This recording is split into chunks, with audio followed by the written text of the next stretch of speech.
Assim, a gente tem alguns nortes aí nessa vida, a gente tem alguns direcionamentos que a gente entende que está de acordo com um padrão ideal, né? Com um modelo que é transcendente.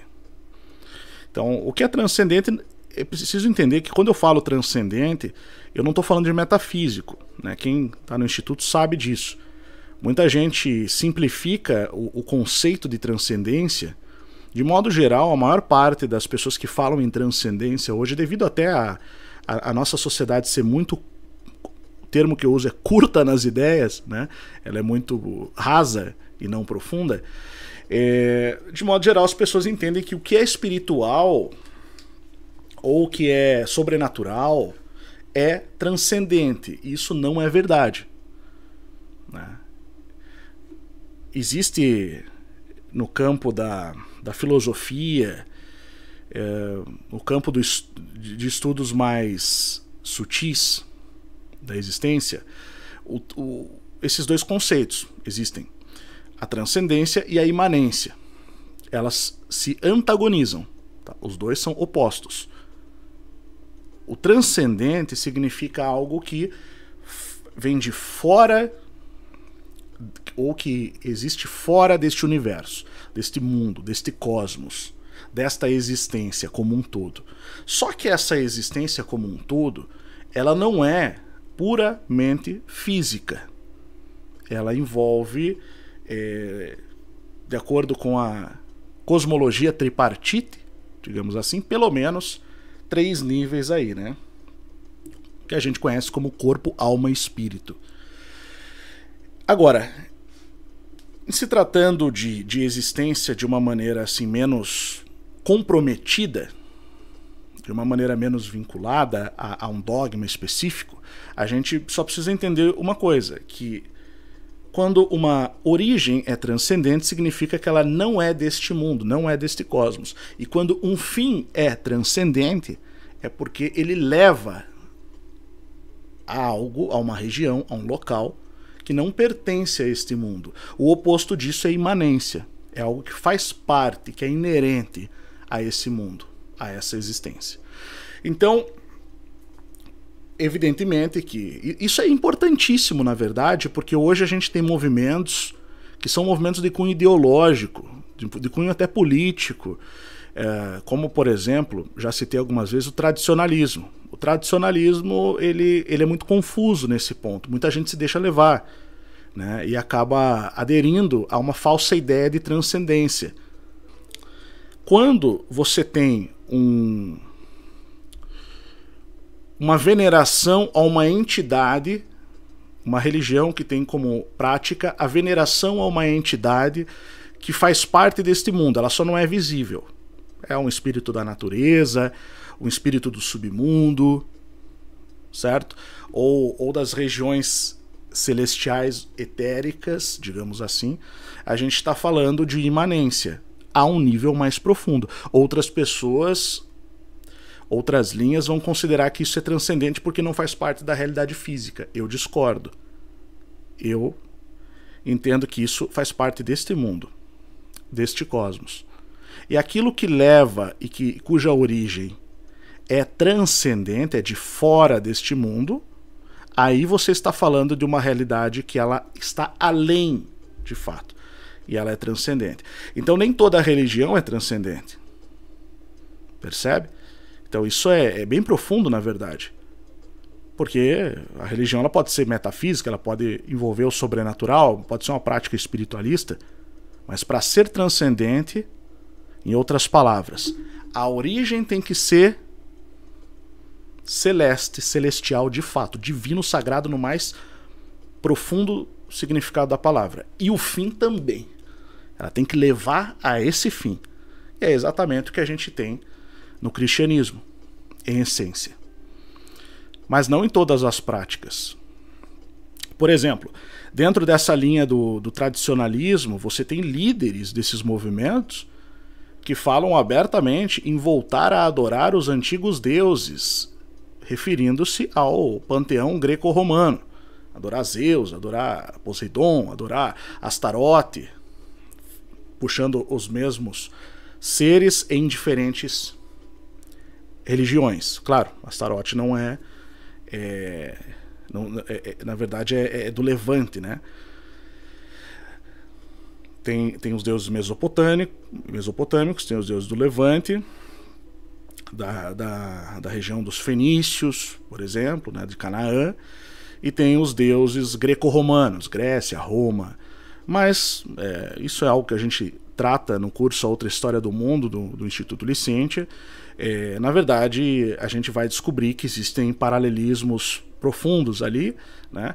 E você vai entender, por exemplo, que esses deuses, de fato, eles foram habitar dentro dessa imanência do cosmos. Eles passaram a habitar no submundo, ou em locais que fazem parte daquilo que, na cosmovisão cristã tradicional, vai significar exatamente as regiões celestiais, onde habitam principados e potestades e hostes da maldade. A gente não está falando de fora do cosmos, a gente está falando de um local que corresponde, que faz parte da estrutura cósmica e que não está além dela. E, portanto, não a criou. Por exemplo, se você for até a Lua, você não pode considerar isso transcendente porque está fora desse mundo, percebe? Então, não tem como você falar, eu fui para a Lua, então eu transcendia. Transcendeu o quê? A superfície da Terra? É mais ou menos isso. Então, só que a um nível metafísico, que o metafísico é o além do físico. Então, nem tudo aquilo que é, de fato, espiritual está, de verdade, além daquilo que a gente entende como cosmos. Então, quando, por exemplo, vai se falar em venerar um ser que não vai levar alguém para fora desta realidade, ele não é transcendente. A religião é imanente em si. Então isso é profundíssimo, na verdade. Isso é o que diferencia filosoficamente uma coisa da outra. É o que separa o joio do trigo.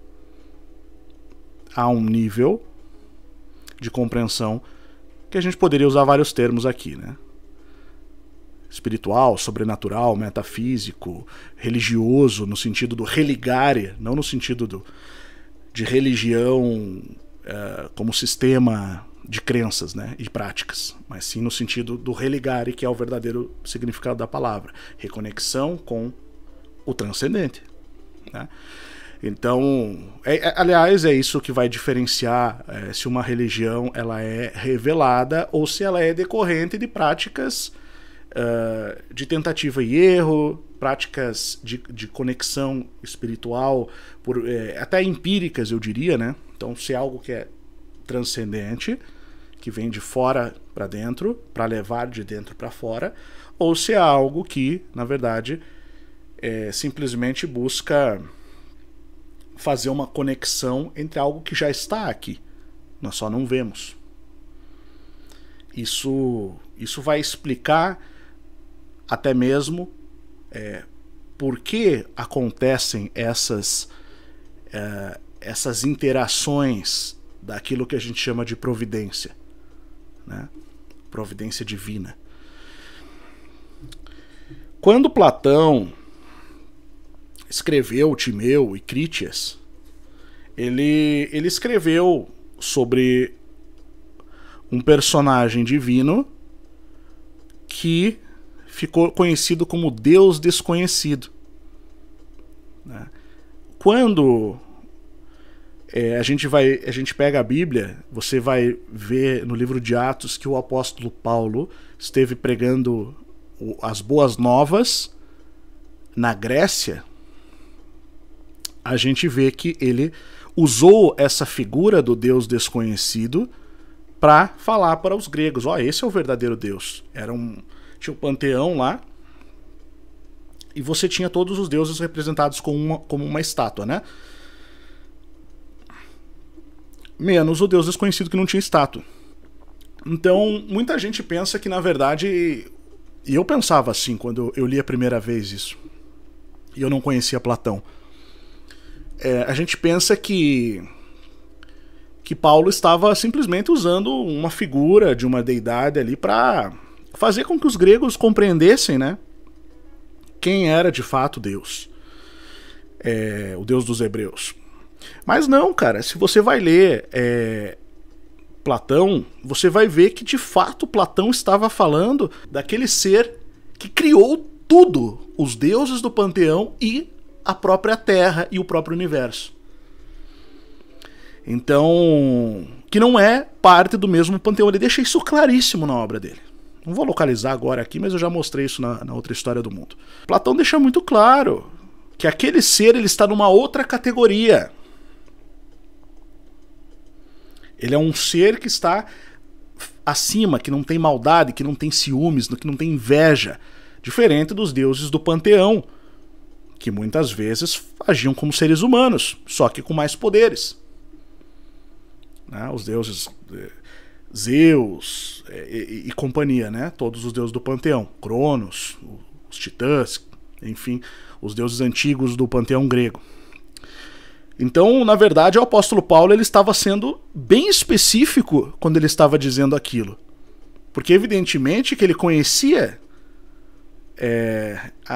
as tradições helênicas, ele conhecia aquilo que era tradicional do Império Romano, que herdou muita coisa dos gregos, culturalmente falando.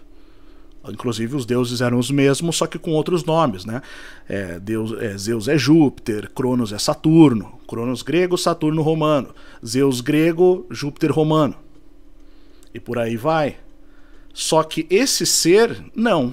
Esse ser, que era o Deus criador, não era da mesma ordem, da mesma categoria. Só que eu estou evitando usar o termo que Platão deu, porque muita gente vai confundir se eu usar o termo que Platão usou. Né? Platão usou o termo, para isso, demiurgo.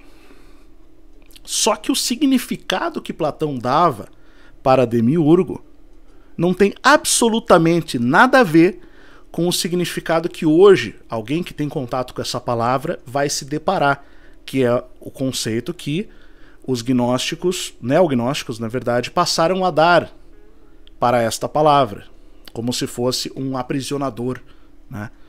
Então, não, no sentido original de Platão não tem absolutamente nada a ver. E se alguém acha que tem, eu desafio a me mostrar isso lá na obra de Platão, porque eu li e eu não achei absolutamente nada.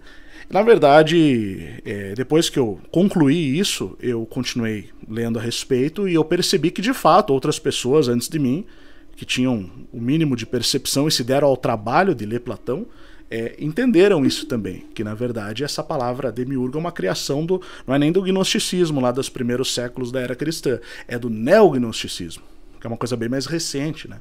A partir do século XIX, início do século XX.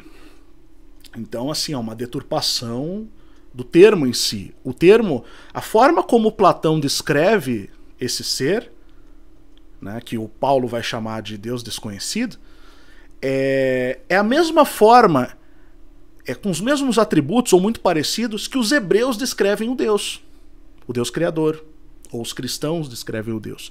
Só que com uma diferença. Ele era desconhecido.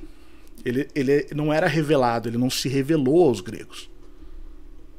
Então, é como se você estivesse falando de um Deus, ou do Deus criador das religiões reveladas, só que olhando de fora. Essa era a ótica de Platão, a respeito de um Deus que estava além do panteão. Porque, na verdade, as pessoas não sabem, mas para os gregos, os deuses, eles não eram apenas deuses. Eles eram também os seus ancestrais, seus antepassados, os primeiros habitantes desse mundo. Então é bem profundo isso. Então por isso que envolve aquela questão da imanência e da transcendência.